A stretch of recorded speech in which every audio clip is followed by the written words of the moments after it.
జరిగిన అంటే చక్రాయపేట మండలంలో అద్దాలమర్రి గ్రామం సమీపంలో జరిగిన సంఘటన అత్యంత బాధాకరము, అత్యంత విషాదకరము. ఏమిచ్చినా కూడా ఆ కుటుంబానికి ఆ లోటు తీర్చలేనిది, పుడ్చలేనిది. ఏదంటే వాళ్ళది యాక్చువల్గా పెళ్లిమర్రి మండలంలోని కారపురెడ్డిపల్లె గ్రామం. ఆ గ్రామం నుంచి వాళ్ళ అమ్మమ్మ వాళ్ళ ఊరికి వచ్చి ఇద్దరు పిల్లలు అక్కడ ఇసుక గుంతల్లో పడి అక్కడ నీళ్లు రావడంతో వీళ్ళకు ఆ ప్రాంతము వాళ్ళకైతే మాకు ఒక అవగాహన ఉంటుంది. ఏంటంటే ఆ ఇసుక ఎట్లుంటుంది, ఒక కాలు లోపలికి పోతే అది ఎత్తి పెట్టే లోపల ఇంకో కాలు కూడా లోపలికి పుడుతుంది. ఆ పరిసరాలను అవగాహన ఉన్న వాళ్ళకైతే తెలుసు కాబట్టి వాళ్ళు ఎవరు అక్కడికి వెళ్ళరు. వీళ్ళు కొత్త పిల్లలు పెళ్లిమర్రి మండలం నుంచి అమ్మమ్మ వాళ్ళ ఊరికి చుట్టపుచూపుగా వచ్చినారు కాబట్టి ఆ ప్రమాదం జరిగింది. అది ఏదైనా దురదృష్టకరము, దానికి అందరం బాధపడతా ఉన్నాం. ఏమి ఇచ్చినా కూడా వాళ్ళ లోటు తీర్చలేనిది. దానికి ఏదో మనకు చేతనైనంత ఆ ఫ్యామిలీలకు చేయాలనే ఉద్దేశంతోనే ఇదంతా కూడా జరుగుతూ ఉంది. అన్నారంటే ఒక అర్థం ఉంది, తప్పు ఉంటుంది. అతను ఇంజనీరింగ్ చేరబోయే స్టూడెంట్, 17 ఏళ్ళు, వాళ్ళ తమ్మునికి 15 ఏళ్ళు. వాళ్ళు నీళ్లు చూసి బట్టలు ఇప్పి బట్టలు ఒడ్డు మీద పడేసి వాంటెడ్గా పోయినారు. దురదృష్టం జరిగింది. దాన్ని ఇంత రాద్ధాంతం చేయడం అనేది ఎంతవరకు సబబు? ప్రభుత్వ అధికారులది తప్పు అంటే చేసిన నిర్వాహకం మీది. కాబట్టి ఏదన్నా ఒకటి మాట్లాడేటప్పుడు వెనక ముందు కూడా ఆలోచన చేసుకొని మాట్లాడాలా. గతంలో ఏం జరిగినాయి, ఇప్పుడు ఏం జరిగినాయి. ఇప్పుడు విలేకరుల మీద కేసులు పెట్టినారు, అక్రమంగా ఇసుక దందా చేస్తారనేది ఇది వాస్తవమే కదా. మళ్ళా పోతా గవర్నమెంట్ మారిన తర్వాత అప్పుడుండే ఆయన వినోద్ కుమార్ డిఎస్పీ గారికి చెప్పి ఏంది ఇది విలేకరుల మీద కేసు పెట్టడం కరెక్ట్ కాదని చెప్పి ఆ డిఎస్పీ తీసేసినాడు మీ మీద కేసు. ఇవన్నీ వాస్తవాలు కాదా? ఇట్లా శవ రాజకీయాలు అడ్డం పెట్టుకొని చేయాలంటే నేను చాలా రాజకీయం చేస్తా, పద్ధతిగా రాజకీయం చేస్తే దేనికైనా రెడీ. కానీ కాబట్టి మా తరఫున కూడా దీంట్లో మా పార్టీ నుంచి కానీ మేము నుంచి కానీ సొంత నిధుల నుంచి ఎంతో కొంత ఆ కుటుంబానికి చేయాలని ఒక 20 లక్షలు ఇస్తాను. కలెక్టర్ గారికి కూడా చెప్పినాం, నిష్పక్షపాతంగా ఎంక్వైరీ చేయండి. ఏదైనా కాంట్రాక్టర్ది కానీ ఇసుకది ఏదైనా తప్పని తెలిస్తే వాళ్ళు చెప్పేదానికి రెడీగా ఉండండి. పిఎల్ఆర్ సంస్థ వల్లనే గుంతలు ఏర్పడినాయని తెలిస్తే అవినాష్ రెడ్డి గారు, ఈ చక్రాయపేట వైఎస్ఆర్సీపీ వాళ్ళు ఖచ్చితంగా పిఎల్ఆర్ సంస్థ ముందర నేను ధర్నా చేసేదానికి నాకు సహకరించాలా వాళ్ళు ఈరోజు చేసిన దానికి. రైట్. సందర్భం వచ్చినప్పుడు, బాధాకరమైన సంఘటన జరిగినప్పుడు దాన్ని రాజకీయం చేస్తూ ఈ రకంగా చేయడం అనేది తర్వాత ఎంతవరకు సబబు? అక్కడే ఇద్దరు పిల్లలు చనిపోతే ఆ పిల్లలను శవాల్ని కూడా ఎత్తనీయకుండా ఏదో రాద్ధాంతాలు చేసి ఇసుక కోసం అక్రమంగా తవ్విన గుంతల్లో వాళ్ళు పడి చనిపోయినారు. దానికి బాధ్యులు కలెక్టర్ గారంట, తెలుగుదేశం పార్టీ అంట, పోలీస్ అధికారులంట అని ఆయన మాట్లాడుతూ ఉన్నాడు. నేను స్పష్టంగా ఒకటి చెప్పదలుచుకున్నా, 2019 నుంచి 24 వరకు జగన్మోహన్ రెడ్డి గారు అధికారంలో ఉన్నారు. అప్పుడు కాలేటి వాగు ప్రాంతానికి సంబంధించి ఒక దాదాపు 2,000-2,500 కోట్లతో టెండర్ పిలిచారు. ఆ టెండర్ కోసమని స్పెషల్ పర్మిషన్ తీసుకొని కలెక్టర్తో శాండ్ ఆ వర్క్ కోసం కావాలని స్పెషల్ పర్మిషన్ తీసుకొని పిఎల్ఆర్ సంస్థ అంటే ఇప్పుడు ప్రజెంట్ ఎంపీగా ఉండే మిథున్ రెడ్డి, ఎమ్మెల్యేగా ఉండే వైఎస్ఆర్ పార్టీకి సంబంధించిన ఎమ్మెల్యేగా ఉండే పెద్దిరెడ్డి రామచంద్రారెడ్డి గారు, వాళ్ళ తరపున జేబీ అనే ఒక సంస్థ విచ్చలవిడిగా తర్వాత ఇసుకని ఎవరు అడ్డు అదుపు లేకుండా అక్కడ నుంచి అక్రమంగా తరలించడం జరిగింది. ఇప్పుడు ఇది గూగుల్ మ్యాప్. నేను అబద్ధాలు చెప్పచ్చు, తర్వాత మీరు అబద్ధాలు చెప్పచ్చు, ఇంకోరు అబద్ధాలు చెప్పచ్చు, ఆ తర్వాత గూగుల్ తల్లి అయితే అబద్ధం చెప్పదు కదా. ఇది ఈ రోజు తీసినది. ఈ 2023లో ఇక్కడ ఏదైతే స్పాట్ ఉందో ఆ పిల్లలు చనిపోయిన ప్రాంతము 23లోనే దాని పక్కన గుంతలు ఉన్నట్లు మొత్తం అంటే ఇసుక అక్రమంగా తవ్వినట్లు 2023 సంవత్సరం డేట్ లో తీసిన గూగుల్ మ్యాప్ ఇది. ఎవరేమి మ్యానిపులేటెడ్ కాదు, ఇంకోటి కాదు.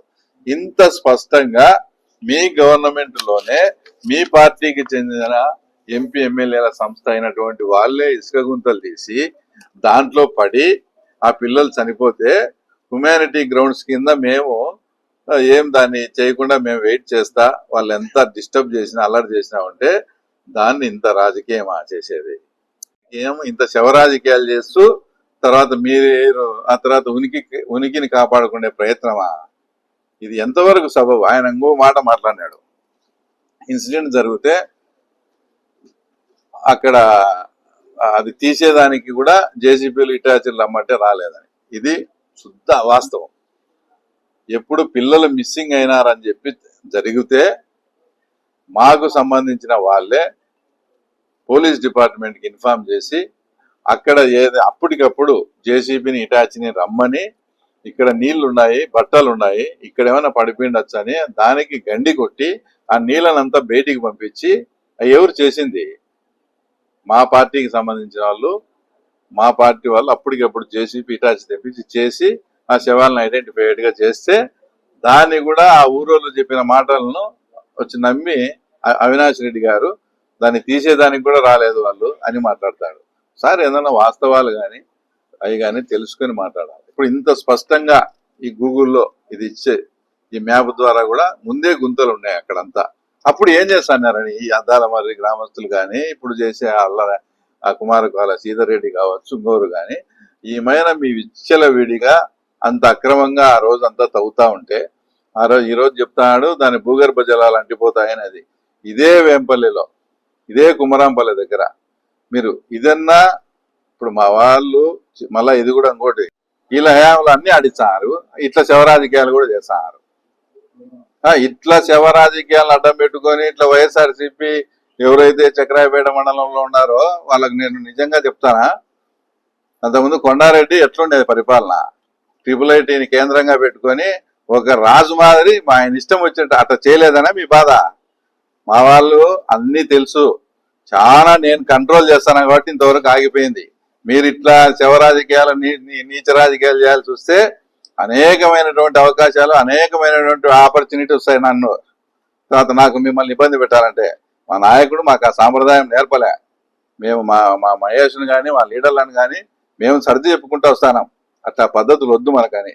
వాళ్ళు కొండారెడ్డితో కంపేర్ చేసి వాడు వాని ఇష్టం వచ్చినట్టు చేసినాడు, తర్వాత మనం ఎందుకు కోరుకుండాలంటే నేను సర్ది చెప్తూ వస్తానా? సమాజ్ చేస్తారా? ఒక విషాదకరమైన సంఘటన జరిగినప్పుడు స్పందించాల్సిన తీరు ఇదే, శవాలను అడ్డం పెట్టుకొని. అంటే మా పోలీసులకు కానీ మాకు కానీ శవాలను తర్వాత ఇక్కడికి వేంపల్లి మార్చిడికి తీసుకొచ్చేది మాకు తెలియదా? హ్యుమానిటీ గ్రౌండ్స్ చాలా బాధలో ఉన్నారు. ఇలాంటి పరిస్థితుల్లో వాళ్ళని కన్వీనియన్స్ గా చెప్పి అన్ని చేయిస్తామని. ఇంకోటి దీంట్లో దారుణమైన విషయము, అబ్బాయి తల్లిదండ్రులు కానీ వాళ్ళు మాకు ఈ రాజకీయం వద్దు మహాప్రభు, మా శవాలను మేము ఇంటికి తీసుకుపోతామంటే తీసుకోకుండా మీరు రాజకీయం చేస్తారా? రాజకీయం చేసి లాస్ట్కి ఏం తెలిసారు? నేను మా పార్టీ తరఫున కూడా మేము సాయం చేస్తాము అది ఇది అని మాట్లాడతాడు. మీరు ఎంక్వైరీ అయినాక ముందు వెనక కాదు, ఇప్పుడే తక్షణం మేము మా సార్తో కూడా మాట్లాడినాం. నా సొంత నిధుల నుంచి ఈవెన్ ఇంతవరకు కాంట్రాక్టర్తో నేను మాట్లాడలే. ఏదైనా అమౌంట్ ఇద్దాము, ఎందుకంటే కాంట్రాక్టర్తో మాట్లాడిపిస్తే కాంట్రాక్టర్ తప్పు అయితే మేము నిజం తప్పు ఒప్పుకునేట్టయితే అది కాంట్రాక్టర్తో కూడా మాట్లాడలే. ఎంక్వైరీ ఏమంటాను, ఎంక్వైరీ చేసి నిజం తేలితే వాళ్ళు ఏం డిమాండ్ చేస్తున్నారో రాత్రి ₹1,00,00,000 డిమాండ్ చేశారు, ₹1,00,00,000 ఇచ్చేదానికి కూడా మేము సిద్ధంగా ఉన్నాం. అంతవరకు తాత్కాలికంగా ఆ కుటుంబానికి చాలా తీరని అన్యాయం జరిగిందని నా సొంత డబ్బులతో నేను ఈ రోజు ₹20,00,000 వాళ్ళకి డబ్బులు ఇచ్చా, మీ ముందరనే చెక్ కూడా ఇచ్చా. అది మా నిబద్ధత. నీ మాదిరి మా పార్టీ కూడా సాయం చేస్తా అంత దూరం వచ్చి రాజకీయం లేనిపోయిన రాజకీయం చేసి మా పార్టీ కూడా వాళ్ళకి ఏందో ఇచ్చాదని చెప్పడం కాదు, ఇచ్చేది ఏందో చెప్పాలా. అన్నే శవాల కాడికి వచ్చావు కదా, శివరాజకీయం చేస్తాను కదా. కాబట్టి చక్రాయపేటలో ఉండే వైఎస్ఆర్సీపీ నాయకులకు కూడా చెప్తానా, ఇట్లాంటి లేనిపోని చేసి ఏదో సందర్భం వచ్చిందని అవకాశం వచ్చిందని మీ ఇష్టం వచ్చినట్టు మీరు రాజకీయం చేస్తే మీరు దీనికి తీవ్ర మూల్యం కూడా తర్వాత అనుభవించాల్సి వస్తుంది. ఇదే ఇప్పుడు గాజులపేటకు చెందిన ఒక అబ్బాయి, ఆ తర్వాత మీరందరూ ఉన్నారు, ఆడపోతే ఇసుక గుంతలో చనిపోలేదా? ఇద్దరు చనిపోతే వాళ్ళకి ₹1 ఏమని ఇచ్చారా? కనీసం కేసు పెట్టేదానికి కూడా ధైర్యం లేకుండా చేశారు. అంతెందుకబ్బా, వాళ్ళు ఇక్కడే ఈ కుమరాంపల్లి దగ్గర నైట్ మిషన్లు పెట్టి అంతకుముందు గవర్నమెంట్ లో తర్వాత ఇంత భారీగా 50 ట్రిప్పులు చేస్తే ఇక్కడ మీరుండే విలేకరులు అందరూ పోయి అబ్జెక్షన్ చెప్తే తర్వాత మీకు ఏం జరిగింది చెప్పాలి. మీరు కేసు పెట్టారా లేదా? మీ మీద 9 మంది విలేకరుల మీద అక్రమశాండ మీద ప్రశ్నించినందుకు మీ మీద కేసు పెట్టిన దౌర్భాగ్యమైన పార్టీ అది. వాళ్ళు ఈరోజు ఎక్కడి నుంచో వచ్చి ఇంకోటి కూడా వాళ్ళేం చిన్న అంటే నేనేం ఎవరిని ఏం తప్పు పట్టడం లేదు. ఒక సంఘటన జరిగింది, చిన్న పిల్లని కానీ ఇంకోటి కానీ నేను చెప్పను. మా పార్టీకి చెందిన మండల శాఖ అధ్యక్షుని ఆధ్వర్యంలోనే ఇది శాండ్ అనేది టెండర్ వేసుకొని చేసుకుంటాను. మేమేం అది కాదని లేదు. మా మా మా పార్టీ మా వాళ్ళ ద్వారా ఆధ్వర్యంలో జరిగింది ఇది. కానీ ఇక్కడ జరిగింది ఒక ఇన్సిడెంట్ ఒక చోట, మీరు మాట్లాడేది క్లెయిము తర్వాత ఒక చోట. ఇంకోటి, అక్కడ శాండ్ రీచ్ కావాలని ప్రభుత్వ నిబంధనల మేరకు టెండర్ వేస్తే 92 లక్షలు కట్టి డీడీ కట్టి అక్కడ పార్టిసిపేట్ చేశారు. ఆ టెండర్ అంతా అయిన తర్వాత ఈ మధ్య ఇటీవల 15-20 రోజుల కిందట మళ్ళీ ఒక టెండర్ పిలిచారు. ఏంటి, అక్కడ ఉండే మీ ఇసుక క్వాంటిటీ ఇచ్చినది అయిపోయింది, మీరు ఇంకొంత దూరం వచ్చి ఇక్కడ చేసుకోండి అని. దానికి కూడా 52 లక్షలు సెక్యూరిటీ డిపాజిట్, 2 పేర్లతో 20 లక్షలు, 92 లక్షలు కట్టి ప్రభుత్వ నిబంధనల మేరకు మళ్ళీ టెండర్లో పార్టిసిపేట్ చేసి ఆ పాత రీచ్ను కూడా ఇప్పుడు దానికి లేకుండా ఏదైతే కొత్త రీచ్ లో చేయమని చెప్పారో ప్రభుత్వం ఆ కొత్త రీచ్ లోనే వర్క్ స్టార్ట్ చేయడం జరుగుతుంది. దానికి రోడ్డు వేసుకునే దానికి వేసుకుంటున్నారు. అదే బండ్లే అక్కడికి పంపించింది.